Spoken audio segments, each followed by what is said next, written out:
everyone, so this is my review of New Amsterdam Season 1, Episode 4, called Boundaries, and essentially what this episode is about is that Dr. Max decides to take on the influx of patients from a nearby hospital when they suddenly become short-staffed, and that sort of causes a very chaotic event in New Amsterdam.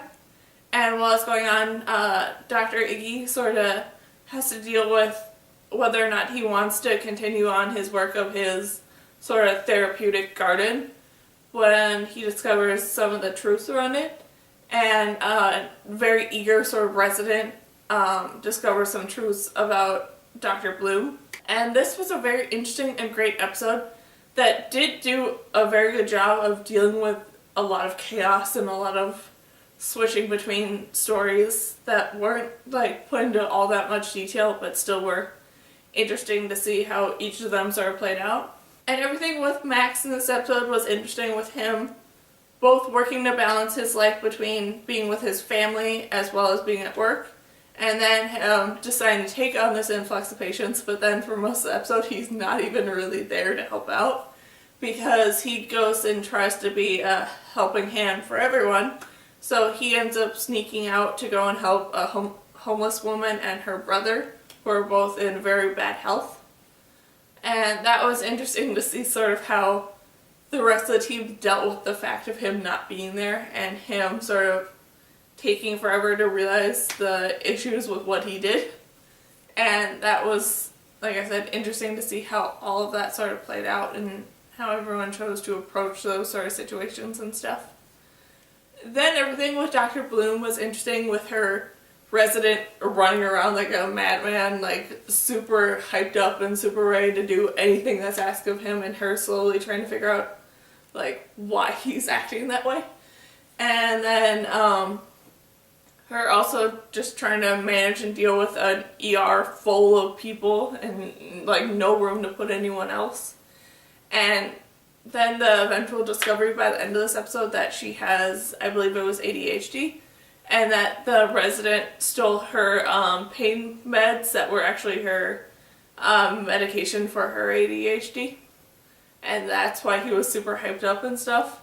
And then everything with Dr. Kapoor was just sort of like the funny comedic side of this episode, with him baking these little treats for this woman who helped him in the last episode. And like pretty much everyone else in the hospital weighing in on their opinion of whether or not he should give these treats to her. Then everything with Dr. Form was interesting, with him sort of ending up being the doctor that had to put in charge of like keeping like all the kid patients entertained and like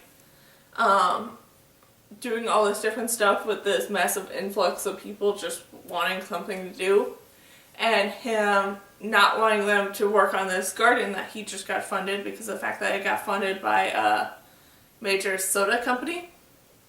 And that was interesting to see him sort of deal with that dilemma, but then finally coming to terms that it sort of is the best case scenario to help the most amount of people, is that he has to accept this soda company's money.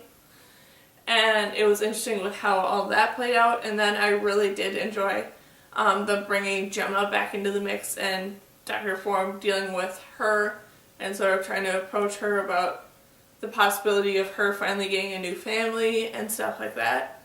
So just everything around him was really interesting to see. Then Dr. Sharp's story was interesting because it was so sort of different from everyone else's, where everyone else was dealing with like the high chaos and the massive amount of people and stuff.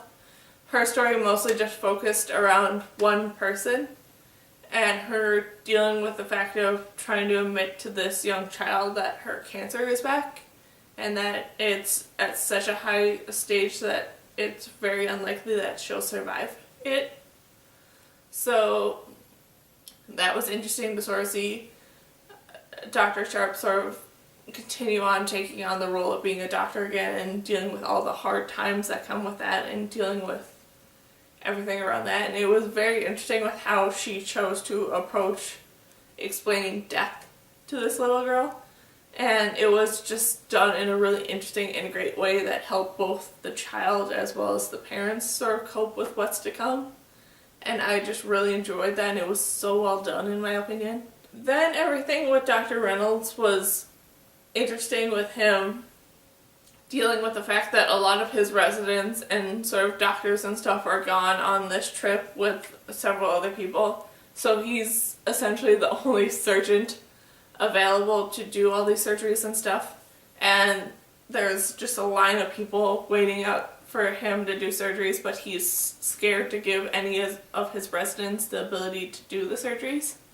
So he is trying to do all of them by himself, but is not keeping up and causing a lot more problems and stuff. And like him dealing with his one very eager resident that wants to help and knows that he can do everything that Reynolds is doing and stuff was interesting with how Reynolds sort of approached that, especially as the story continued on and like nothing was really moving forward.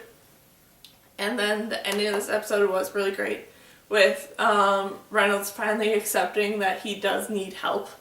And so he gives this resident gives this resident the ability to finish up what Reynolds started, so then Reynolds could go and work on some other patients.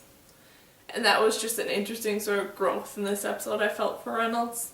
And then just overall, this was a really great and interesting episode that did such a good job with containing and controlling all the stories that it was telling and stuff, and I just really enjoyed it for that fact. And just, yeah. So that was my review of New Amsterdam, Season 2, Episode 4, called Boundaries. So, yeah.